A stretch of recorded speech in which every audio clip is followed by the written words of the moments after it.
கர்த்தர்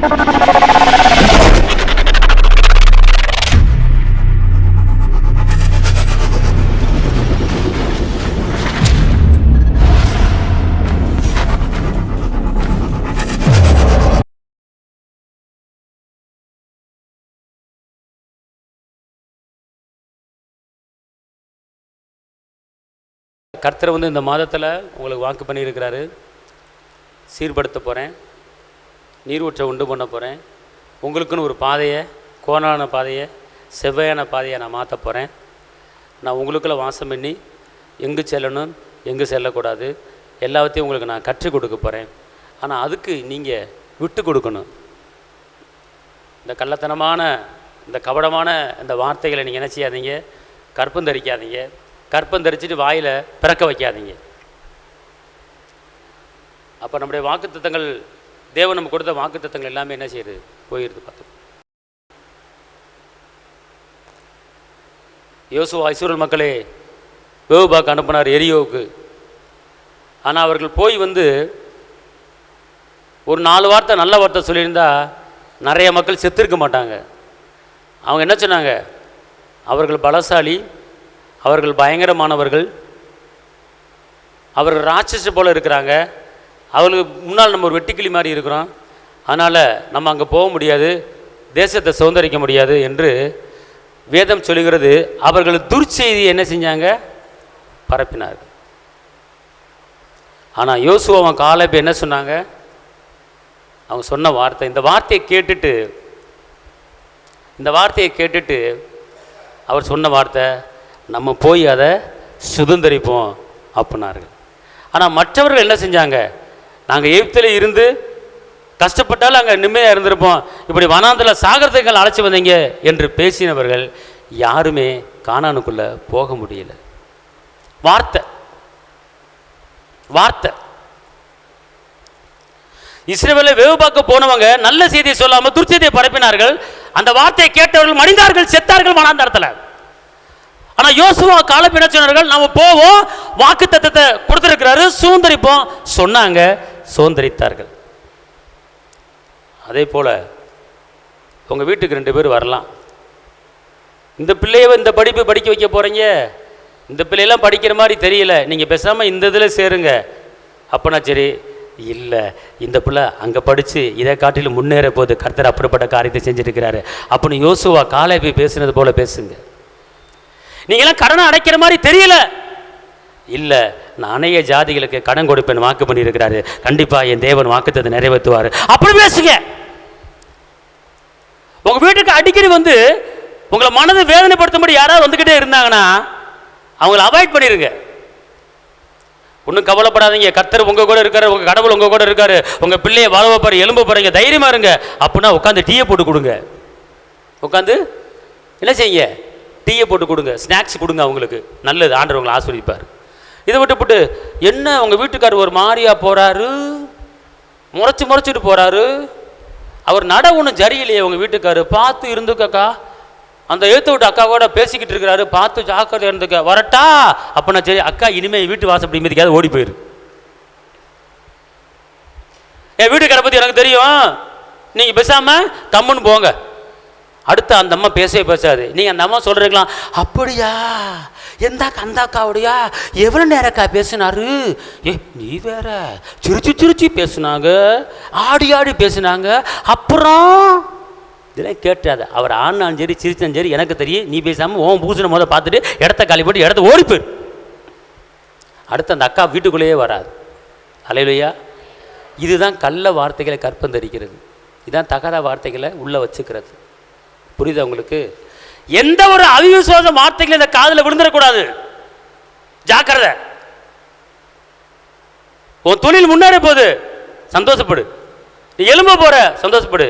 இத்தனை வருஷமா அந்த வேலையை பார்த்துக்கிட்டு இருக்க, எங்க நீ தேடுற, ஒன்னும் தேட மாட்ட, நீ தேடுற மாதிரி தெரியல, உன் கண்ணு முன்னால தேடி காட்டுறேன் பாரு. அல்லேலூயா. அப்படி பேசுங்க. அப்படி பேசும்போது கர்த்தர் உங்க வாழ்க்கை என்ன செய்ய போறாரு, உயர்த்த போறார். அல்லேலூயா. இது கால வேலையிலே கர்த்தர் கொடுக்குற ஒரு ஆலோசனை. இது எனக்குள்ள இருக்கிற ஆவியானவர் இதை சொல்றார். ஏன்னா இந்த மாதத்தில் பெரிய பெரிய காரியம் உங்களுக்கு நடக்க போகுது. நீங்கள் தேவையில்லாமல் ஒரு சொட்டு விஷத்தை உள்ளே விட்டுறாதீங்க. ஒரு சொட்டு விஷத்தை உள்ளே விட்டுறாதீங்க. ஏக்கா சொல்லுங்கள் பக்கத்தில், ஏக்கா இந்த மாதம் பெரிய பெரிய காரியம் உங்கள் குடும்பத்தில் நடக்க போகுது. ஒரு சொட்டு விஷமாக ஆகிய அவிவிசுவாசத்தை போட்டுறாதீங்க, திறந்துடாதீங்க, பாதுகாத்து கொள்ளுங்க. நல்ல செய்தி வரப்போகுது. காதை சுத்திகரிச்சிட்டீங்க, கையை சுத்திகரிச்சிட்டீங்க, காலை சுத்திகரிச்சிட்டீங்க, எதிர்பார்த்து கொண்டிருங்க. அல்லேலூயா, அல்லேலூயா, அல்லேலூயா. ஒரு வசனத்தை வாசிப்போம். இப்போ தான் நான் ஆரம்பிக்கிறேன். ஒரு வசனத்தை வாசித்து முடிச்சிருவோம். அல்லேலூயா. ஏன்னா இப்போ சொன்ன காரியம் உங்களுக்கு புரிஞ்சா புரியலையா? இதன்படி நடப்பீங்களா, நடக்க மாட்டீங்களா? அல்லேலூயா, அல்லேலூயா. வெளிப்படுத்தல் 3:8.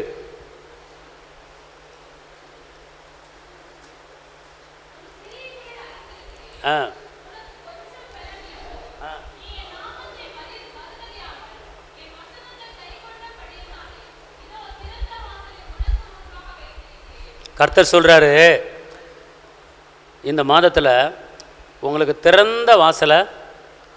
அவர் என்ன சொல்கிறாருன்னா, உனக்கு கொஞ்சம் தான் பலன் இருந்துச்சு,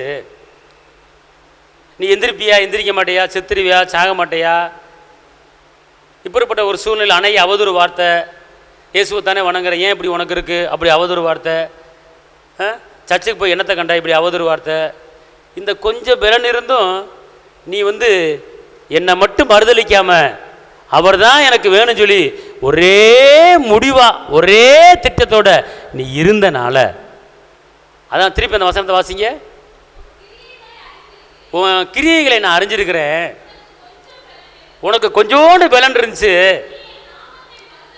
நீ இயேசுங்கிற நாமத்தை மறுதலியாமல் என் வார்த்தையை கட்டுப்பட்டு என் வார்த்தைக்கு நீ கடைபிடித்து கைகூடி நடந்தபடியால் இதோ திறந்த வாசலை உனக்கு முன்பாக நான் என்ன செஞ்சிருக்கிறேன், வச்சிருக்கிறேன். அதை ஒருவர் எல்லாம் சொல்லுங்க, கர்த்தர் இந்த மாதத்தில் என் கிரியையை பார்த்து ஏசப்பாவை மறுதளிக்காம இருந்ததை பார்த்து கர்த்தர் எனக்கு ஒரு நன்மையை செய்ய போறாரு.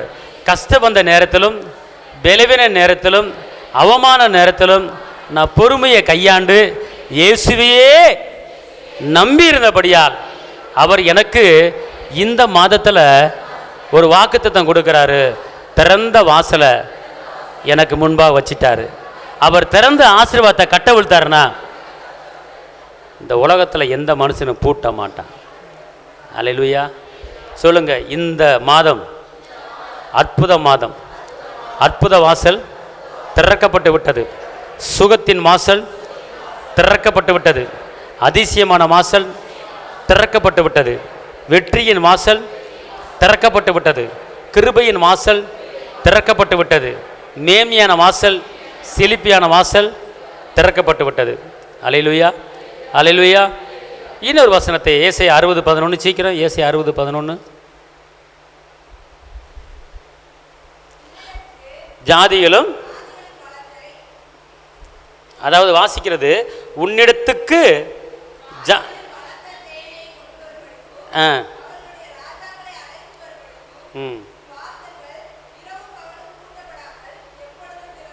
அல்லேலூயா. உன் வாசல்கள் எப்போதுமே திறந்திருக்கும். ஏன் திறந்திருக்கும் அப்படின்னு கேட்டால், உன்னிடத்தில் வருகிறவள் யார்? ராஜாக்களை அழைத்து வரும்படி பெரிய பெரிய மனிதர்கள், செல்வந்தர்கள் என்ன செய்ய போகிறாங்க? தேடி வர போகிறாங்க. இயேசு பிறந்தவன எப்படி 3 ஞானிகள் எல்லா செழிப்பான பொருட்களையும் கொண்டு வந்தார்களோ, அதே போல் எல்லா செழிப்பான பொருட்களையும் உங்கள் வீட்டுக்குள்ளே கொண்டு வரும்படி அநேக மனிதர்களுக்கு தேவன் கட்டளையிட்டார். அல்லேலூயா. இந்த மாதம் அப்படி நடக்க போகுது. எவ்வளோ மூணு கடை இருக்குது? 3 லட்சம் நான் தர்றேன் அப்படின்னு சொல்லி ஒருத்தர் கொண்டு கதவை தட்டி திறந்து கொடுக்க போகிறார். அல்லேலூயா. சத்தமாக சொல்லுங்க, அல்லேலூயா. யோபுக்கு ரெட்டிப்பான ஆசீர்வாதம் எப்படி வந்துச்சு?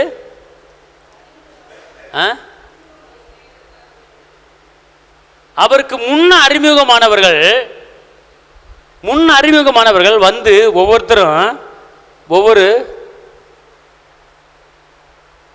கல்வி கொடுத்து கடன் அடைச்சிக்க, இதை வச்சு தொழில் பண்ணிக்க, இதை வச்சு மிஷினை வாங்கு, இதை வச்சு அந்த பொருளை வாங்கு, இதை வச்சு உன் பிள்ளைக்கு பீஸை கட்டு அப்படின்னு கர்த்தர் ஒரு இதயத்தில் பேசி இந்த மாதத்தில் உங்கள் தேவைகள் சந்திக்கப்படும்படியாக வட்டி இல்லாமல் கடை இல்லாமல் திருப்பி கொடுக்க வேணாம் சொல்ல முடியான ஒரு சூழ்நிலையை கர்த்தர் உங்களுக்கு உருவாக்க போகிறார். எல்லாம் சொல்லுங்க, வட்டி இல்லாமல் கடை இல்லாமல் இலவசமாக ஏசப்பாவுக்கு 3 ஞானிகள் வந்தது போல எனக்கு அநேக இடத்துல இருந்து யோபுக்கு வந்து கொடுத்தது போல எனக்கு இந்த மாதத்தில் வந்து கொடுக்க போகிறாங்க. விசுவாசிங்க, கையை தட்டுங்க. இது வேதத்தில் இருக்கிற காரியம் தானே. யோபுக்கு ரெட்டிப்பான ஆசீர்வாதம் ஏசப்பா வந்து பரலோகத்தை திறந்து ஒரு பெட்டியில் டக்குன்னு நகையா அள்ளி வந்து போட்டாரா? இல்லை பெட்டியில் 2000 கட்டு டப்புன்னு ஓட்ட பிரிச்சு வந்து போட்டாரா? யோபுக்கு போடலை. எப்படி ரெட்டிப்பான ஆசீர்வாதம் வந்துச்சு அப்படின்னு கேட்டா, அந்த யோபுக்கு ரெட்டிப்பான ஆசீர்வாதம் வந்தது போல இந்த மாதத்தில் உங்கள் பிரச்சனையை முறியடிக்கும்படி உங்கள் கடனை அடைக்கும்படி கர்த்தர் யோபுக்கு செய்தது போல உங்களுக்கு செய்ய போறார். ஏங்க, நீங்கள் ஒரு தொழில் ஆரம்பிக்கணும்னு கர்த்தர் உங்களுக்கு சித்தம் வச்சாருன்னா அந்த தொழில் ஆரம்பிக்கிறதுக்குண்டான பணத்தையும் கர்த்தர் வந்து கையில் கொடுப்பார். நீ கடை வாங்கி நீ தொழிலை ஆரம்பி அப்படின்னு கர்த்தர் சொல்லவே மாட்டார். அல்லேலூயா. நீ வட்டிக்கு வாங்கி இந்த தொழிலை ஆரம்பி கர்த்தர் சொல்ல மாட்டார். உங்கள் மூலமாக ஒரு தொழில் விருத்தி அடையணும்னா கர்த்தர் அந்த பணத்தை கொடுத்து உங்களை விருத்தி அடைய வைக்க போகிறார். ஆமென் சொல்லுங்க. அல்லேலூயா. யோப் சொல்லுங்க, யோபுக்கு எப்படி ரெட்டிப்பான ஆசீர்வாதம் வீடு தேடி வந்துச்சோ அதே போல் எனக்கு வரப்போகுது. அதை கொஞ்சம் மாஸ்டருங்க, அப்போ தான் புரியும். அப்பொழுது எல்லா சகோதரர்களும், ஆனால் அந்த காலத்தில் எல்லா சகோதரிகளும் அப்படி இருந்தாங்க. ஆனால் இந்த காலத்தில் எல்லா சகோதரிகளும் அப்படி இருப்பாங்கன்னு தெரியாது. எனக்கு குடும்பம் ஆகி போச்சு, பொண்டாடி ஆகி போச்சு, பிள்ளை ஆகி போச்சு, என் புருஷனை பார்க்க எனக்கு நேரம் இல்லை, என் பிள்ளையை பார்க்க எனக்கு நேரம் இல்லை. கூட பிறந்த 4 டிக்கெட் இருக்கலாம், கூட பிறந்த 4 அண்ணன் தம்பி இருக்கலாம். ஆனால் அதாவது கல்யாணம் முடிச்சு என் அக்காவுக்கு செய்ய போகிறேன், அம்மாவுக்கு செய்ய போகிறேன்னா பொண்டாட்டி விட மாட்டான் ஆனால் அந்த காலத்தில் அப்படி செய்யும்போது உதவி செஞ்சாங்க. எப்படி அந்த காலத்தில் அண்ணனும் தம்பி மூலமாக உதவி பண்ண கர்த்தர் எழுத்தில் பேசினாரோ அதே போல் இந்த காலத்துலேயும் அண்ணன் மூலமாக, தம்பி மூலமாக, அக்கா மூலமாக, தங்கச்சி மூலமாக இந்த வச்சுக்க எனக்கு ஒரு 10 வந்துச்சு, இந்த 5 வச்சுக்கன்னு சொல்லி கொடுக்கும்படி எல்லா இறுதியத்தையும் மாற்றி அமைக்க போகிறார் கர்த்தர். திருப்பி முதல்ல வந்து வாசிங்க. ஆ ஆ ஆ ஆ ம் ஆ ஆ ஆ ஆ ஆ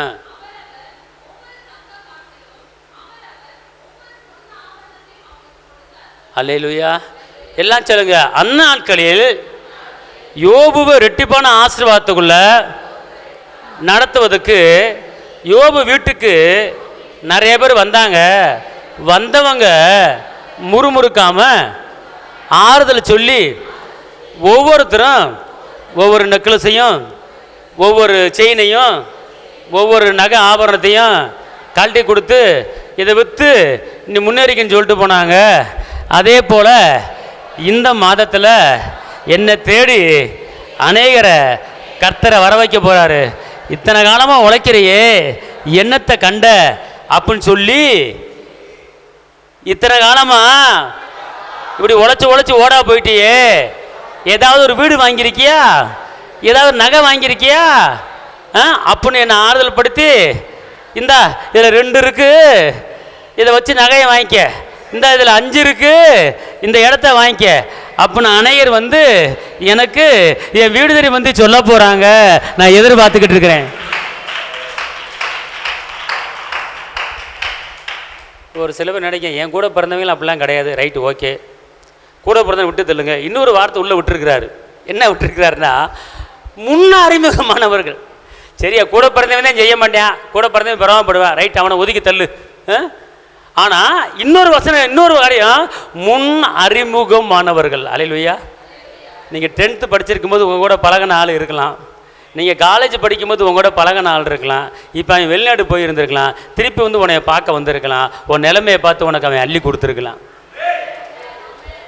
இதுக்கு தான் கர்த்தர் சொல்கிறார் இந்த கால வேளையில், மகளே மகனே, உனக்கு காற்றும் வராது மழையும் வராது, வாய்க்கால் நிரம்பி நம்மளுக்கு என்ன, என் பேங்கு டெபாசிட்டு நிரம்ப போகுது. அல்லேலூயா, அல்லேலூயா. சொல்லுங்க, என் டெபாசிட் எல்லாம் நிரம்ப போகுது. பேங்க் அக்கௌண்ட் வச்சுருக்கவங்க கையை தூக்குங்க. யார் பேரில் அக்கௌண்ட் இருக்கு? அல்லேலூயா. கையை கீழே போடுங்க.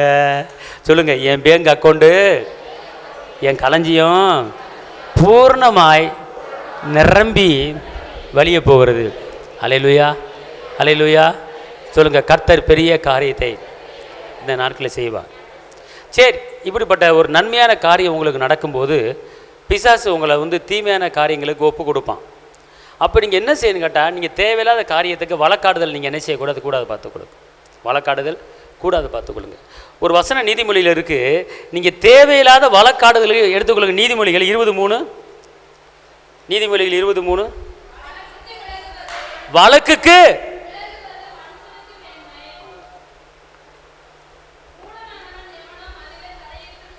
இங்கே இருங்க, வழக்குக்கும் வாக்குவாதத்துக்கும் நீங்கள் என்ன செய்யணும் எல்லாம் சொல்லுங்கள். வீண் வழக்குக்கும் தேவையில்லாத வாக்குவாதங்களுக்கும் நான் விலகி போயிடுவேன். அந்த இடத்துல நிற்க மாட்டேன். இந்த மாதத்தில் ஒரு தீர்மானம் பண்ணுகிறேன். கோர்ட்டு கேஸு, வழக்கு, வாக்குவாதங்கள், கட்ட பஞ்சாயத்து, நான் இதுக்கெல்லாம் போக மாட்டேன். எல்லாம் சொல்லுங்க, கோர்ட்டு கேஸு, வாக்குவாதங்கள், கட்ட பஞ்சாயத்து, இதுக்கெல்லாம் நான் போக மாட்டேன். யார் போவான்னு போட்டிருக்கு? மூடன். அப்போனா மூடன் என்ன அர்த்தம்? அறிவு இல்லாதவன் அர்த்தம் மூடன். தேவையில்லாமல் நம்ம என்ன செய்யக்கூடாது, வழக்குக்கும் வாதத்துக்கும் வாக்குவாதத்துக்கும் நாம் கலந்து கொள்ளக்கூடாது. காரணம் ஏன் கலந்து கொள்ளக்கூடாதுன்னா, யோசுவாவில் இதில் 2:20 இந்த யுத்தம் என்னுடையது, நான் உங்களுக்காக வழக்காடி நான் ஜெயத்தை கொடுக்க போகிறேன். உங்கள் பிள்ளை வாழ்க்கையில் சில வழக்குகள் இருக்கலாம், உங்கள் பிள்ளை வாழ்க்கை சில வாக்குகள் இருக்கலாம். அதை கர்த்தர் ஒப்பு கொடுங்க. அவர் மண்டலில் 2 போர்டு போட்டு அவர் கேஸை முடிச்சிருவார். கை தட்டா பக்கம் நின்று சொல்லுங்க, அல்லேலூயா. கேஸை முடிக்கிறவர் அவர் தான், நம்ம கேஸை முடிக்க முடியாது. அல்லேலூயா. அப்போ இந்த மாதிரி நேரங்களில் ஒரு வசனத்தை வாசிங்க. ஏசாயா 60:14. ஏசாயா 60:14, உன்னை ஒடுக்கிறவர்களின்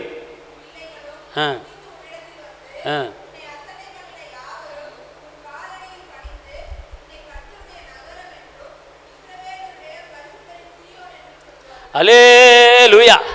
யாரெல்லாம் அவமான பேச்சுக்கு கட்டுப்பட்டு அவமான பேச்சை நீங்கள் வாங்கினீங்களோ, யார் உங்களை கேலி பண்ணாங்களோ, அவங்கெல்லாம் அவங்க வாயிலேயே உங்களை குற்றப்படுத்தின வாயை என்ன சொல்ல போகுது அப்படின்னு கேட்டால், இங்கே பாருங்க, அந்த வசனம் சொல்லுது, உன்னை ஒடுக்கினவர்கள், உன்னை துன்பப்படுத்தினவர்கள், உன்னை கேவலப்படுத்தினவர்கள், நீ தேரமாட்ட உருப்பட மாட்ட என்று சொன்னவர்கள், உன்னை அலக்கழிக்க வேண்டுமே என்று நினைத்தவர்கள், அதுக்கு பிறகு ஒடுக்கினவர்கள், ஒடுக்கினவர்களின் பிள்ளைகளும் குனிந்து உன்னிடத்தில் வந்து உன்னை அசட்டை பண்ணின யாவரும். உன்னை நிறைய பேர் அசட்டை பண்ணியிருக்கலாம். அசட்டை என்னது? யூஸ்லெஸ், நீ தேரமாட்ட, நீ எங்கே முன்னேற பெற அப்படின்னு அசட்டை பண்ணியிருக்கலாம். ஆனால் அப்படி அசட்டை பண்ணின யாவரும்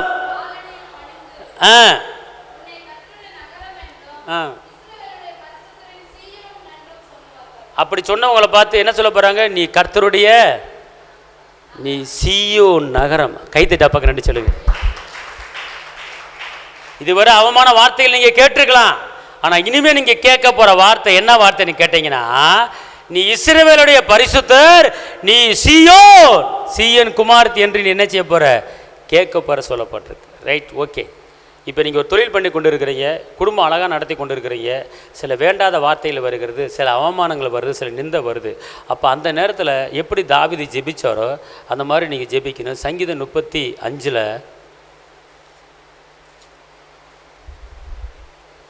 சங்கீதம் 35.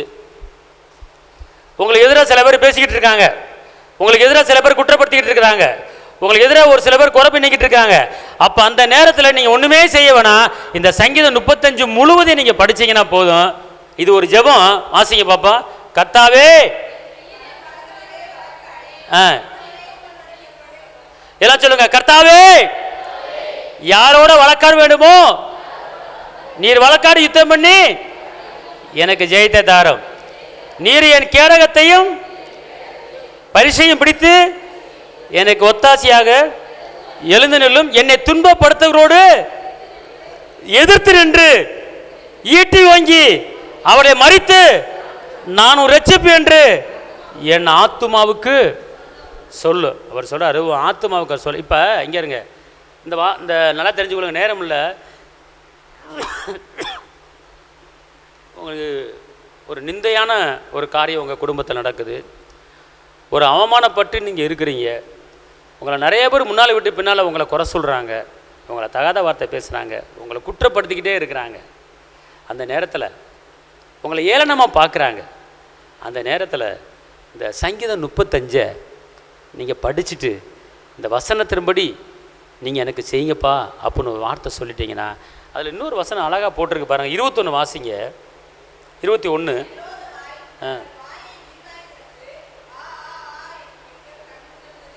எப்படி பேசுகிறாங்க பார்த்தீங்களா?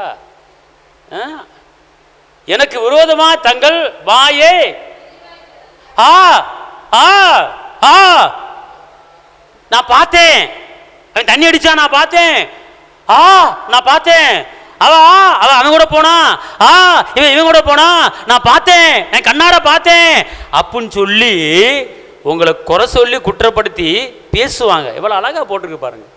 இதெல்லாம் நடக்குதா உலகத்தில்? இதெல்லாம் உலகத்தில் நடக்குது. அது எப்படி ஆ ஆ ஆ சொல்கிறாங்களா? ஐயோ அப்படின்னா ஆன்னு அர்த்தம். நான் பார்த்தேன் அப்படின்னா ஆன்னு அர்த்தம். இது 2 கண்ணால பார்த்தேன், அந்த அக்காவை கூட சேர்ந்து போனதை பார்த்தேன்.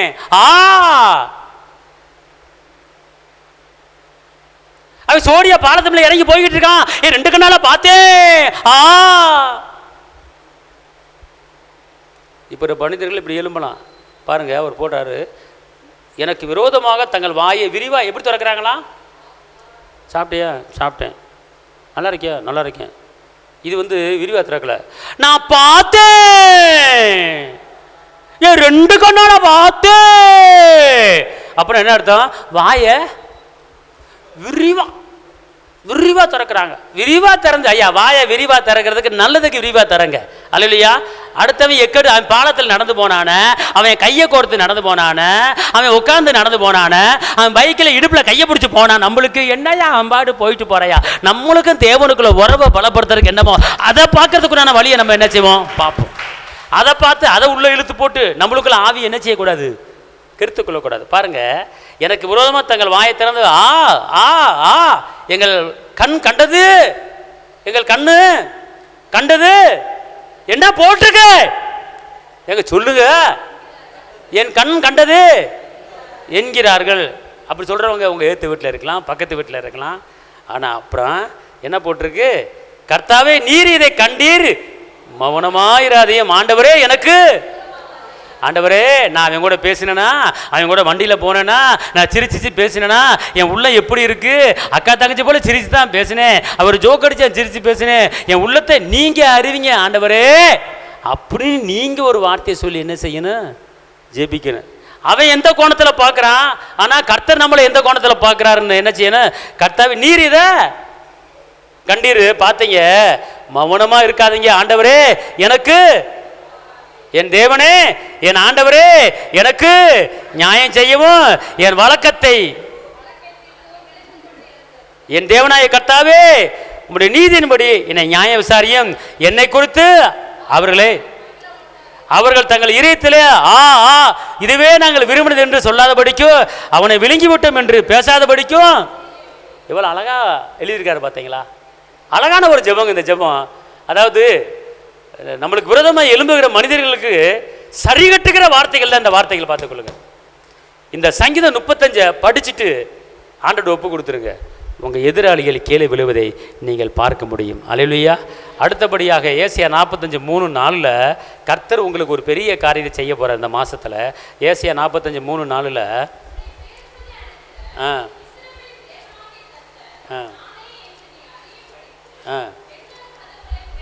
வெண்கல கதவுகளை உடைச்சு இரும்பு தாழ்பால்களை முறித்து பரலோகத்தில் இருக்கிற மறைக்கப்பட்ட பொக்கிஷங்களையும் ஒளிப்பிடத்தில் மறைஞ்சு கிடக்கிற புதையலையும் உனக்கு இந்த மாதத்தில் நான் கட்டவிழ்த்து கொடுக்க போறேன். எல்லாம் கையை தட்டி அப்பாவுக்கு நன்றி சொல்லுங்க. அல்லேலூயா, அல்லேலூயா. இதான் கர்த்தர் உங்களோடு பேசுகிற ஒரு காரியம்.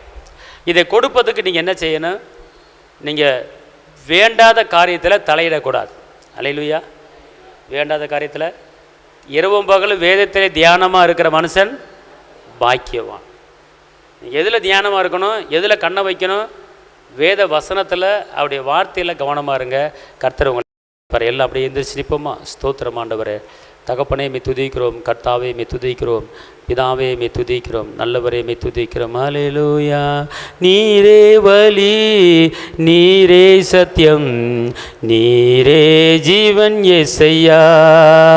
எனக்கு நீரே வழி, நீரே சத்தியம், நீரே ஜீவன் இயேசையா.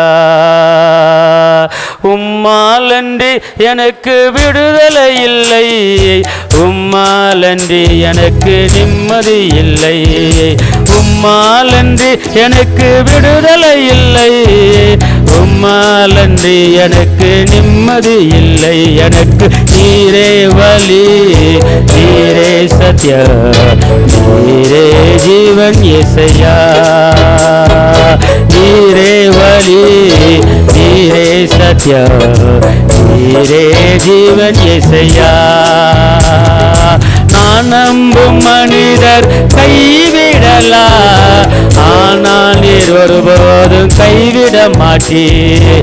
நான் நம்பும் மனிதர் கைவிடலா, ஆனால் நீர் ஒருபோதும் கைவிட மாட்டீர். எனக்கு நீரே வழி, நீரே சத்தியம், நீரே ஜீவன் இயேசையா. எனக்கு நீரே வழி, நீரே சத்தியம், நீரே ஜீவன் இயேசையா. எனக்காகவே நீ ஜீவிக்கிறீர், என் உள்ளத்தில் தங்கி நடத்துகிறீர். எனக்காகவே நீ ஜீவிக்கிறீர், என் உள்ளத்தில் தங்கி நடத்துகிறீர். எனக்கு நீரே வழி, நீரே சத்தியம், நீரே ஜீவன் இயேசையா. எனக்கு நீரே சத்தியம், நீரே ஜீவன் இயேசையா. தகப்பனே இயேசுவே, உம்மை நன்றியோடு துதிக்கிறோம், உம்மை ஸ்தோத்திரிக்கிறோம் ஐயா. அப்பா, அந்த வேலையிலே உங்களுடைய அற்புத கரம், உங்களுடைய அதிசய கரம், உங்களுடைய கிருபையின் கரம், உங்களுடைய பலத்தின் கரம், உங்களுடைய வல்லமையின் கரம் கூட இருக்கட்டும். இந்த மாதத்திலே நீங்கள் சொல்லியிருக்கிறீங்க, திறந்த வாசலை நான் உனக்கு திறந்து வைத்திருக்கிறேன். அது அற்புத வாசல், அது அதிசய வாசல். இந்த வாசலை யாரும் பூட்ட முடியாது. நீ தைரியமாக நீ ஓடு, என்னை சார்ந்து ஓடு, என்னை பார்த்து ஓடு. உலகத்தை பார்க்காத, பிரச்சனையை பார்க்காத, கடல் அலையை பார்க்காத. பேதுரு கடல் அலையிலே நடந்து போகும்போது, இயேசுவை பார்த்து நடந்து போகும்போது அவன் கடலில் நடந்தான். ஆனால் சூறாவளி காற்று புயலை திரும்பி பார்த்த உடனே அவன் கடலுக்குள்ளே மூழ்கடித்தான். உலகத்தை பார்க்கக்கூடாது, பிரச்சனையை பார்க்கக்கூடாது, இயேசுவை நோக்கி பார்த்து ஓடும்போது கர்த்தர் பெரிய காரியத்தை செய்வார். தகப்பனை வந்திருக்கிற ஒவ்வொருவரையும் ஆசீர்வதிங்க, நம்முடைய கிருபை பலன் கூட இருக்கட்டும். இயேசுவின் நாமத்தில் பிதாவே, ஆமென். அல்லேலூயா.